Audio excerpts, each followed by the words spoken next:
Hello Honors 10. Today is our last day of our flipped classroom. We're going to deal with two major problems of pronouns, who versus whom, and incomplete split construction. Let's talk about split construction first since that's easier. Incomplete split construction happens in a sentence when you compare two things using the words than with an A or as.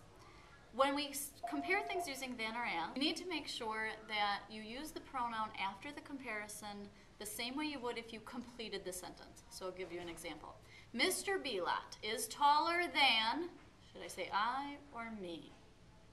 Well, if I completed the sentence, I would say Mr. Belot is taller than I am. So even if I don't finish the sentence, I would need to say Mr. Belot is taller than I. Now, sometimes incomplete split construction can be right no matter which pronoun you use, but it can change the meaning of the sentence. For example, if I say, I know Jim better than him, I'm saying, I know Jim better than I know this other guy. But if I say, I know Jim better than he, then I'm saying, I understand Jim better than he understands Jim. So you need to choose the correct case of the pronoun to portray the correct message in your given sentence. Let's take a look at a few examples. All right, so for incomplete construction, I would say, I didn't think that Sally is as smart as, well, what do I want to say? I didn't think Sally is as smart as he is. So I'm going to choose the nominative case pronoun he there. You have to complete the sentence to pick the right pronoun. You study more often than I do. You would say I there. I hope to be as happy as they are. And they want to be as cool as I am. Janie is as old as she is. If you finish the sentence, you're going to hear better which pronoun is the correct pronoun to use. There's one more thing we need to talk about with incomplete split construction. This isn't necessarily something where you'll use the incorrect pronoun, but this is something that'll happen on your ACT often. If you split a thought, you have to finish it. So for example, maintaining a stable share is as important, if not more important, than making a profit. Well, if I were to take this red part of the sentence, which is really interrupting my thought out, I'll see that I forgot a word. Maintaining a stable share is as important as, if not more important than, making a profit. Her colleagues always speak to Professor Collins as a person who has, ignore this, sensitive, I'm missing a word, who has been and will always be sensitive.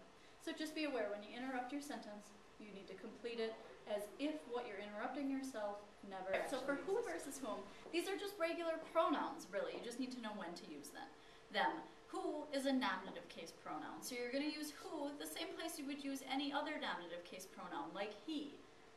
So you would say, who will be attending the meeting? Here, who, your pronoun, is working as the subject of the sentence. So just like he would be the subject, you're going to use who. He is who, even though that sounds weird, remember, with linking verbs, you're going to be using predicate nominative, which is still the nominative case pronoun. Whom, with an M, is just like him with an M, and him is an objective case pronoun, and so is whom. So you use that as the object of the preposition. This is where you see whom most often used. After the words to or for, make sure that you use whom. It's following a preposition, so you need that objective case. You'll also use it as a direct or indirect object. She gave whom the money. Gave is your action verb. She gave the money, that's your direct object. She gave the money to whom? Indirect object, objective case. He kissed whom? Here it's your direct object. Kissed is your action verb, and so your pronoun is the object of that kiss. So the way I sort of cheat, instead of trying to figure out what case the pronoun is acting as in the subject, is that I try to plug in other pronouns that I know the case for. If you can replace the pronoun with he, then you should be able to use who. If you can replace the pronoun with him, then you can choose whom. Now this is pretty easy to remember because both him and whom end in M. So let's take a look at an example. Who or whom can she ask for directions? Now when it's a regular pronoun, uninvert the question and see which pronoun works. Would you say she can ask he or she can ask him for directions? You would say him. So you would also say whom. Who or whom will know the best way to get to the mall?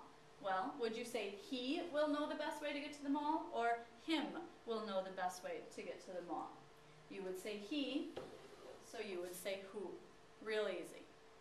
Now that only works if the pronoun is not beginning a clause. When the pronoun who or whom is beginning a clause, it's not a regular pronoun. It's a relative pronoun, and that makes it a little different. So then you have a bit of a challenge. You have to technically find the clause and figure out how the pronoun is working in the clause. Then choose the correct case.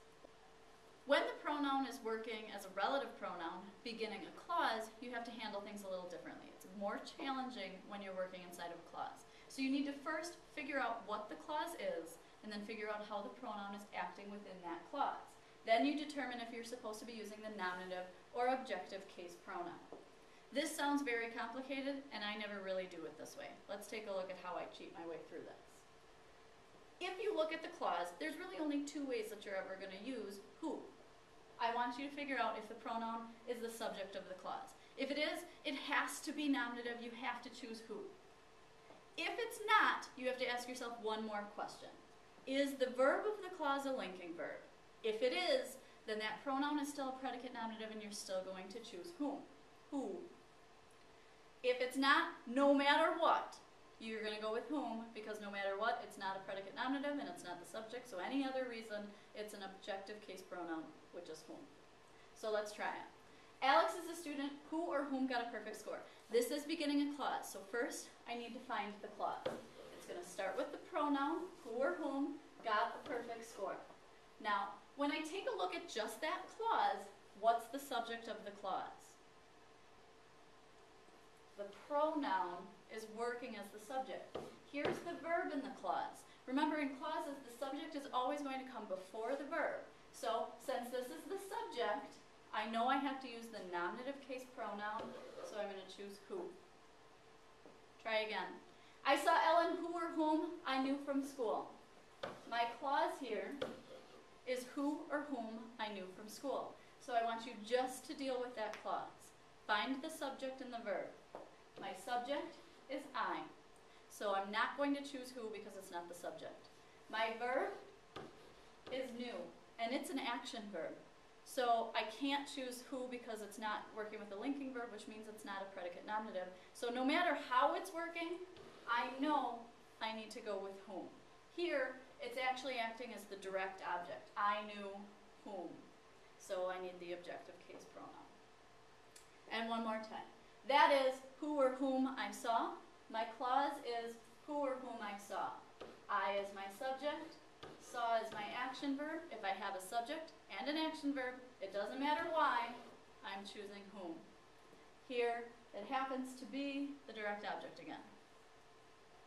One more. The Broadway show was successful, but it could only be seen by whoever or whomever could travel to New York.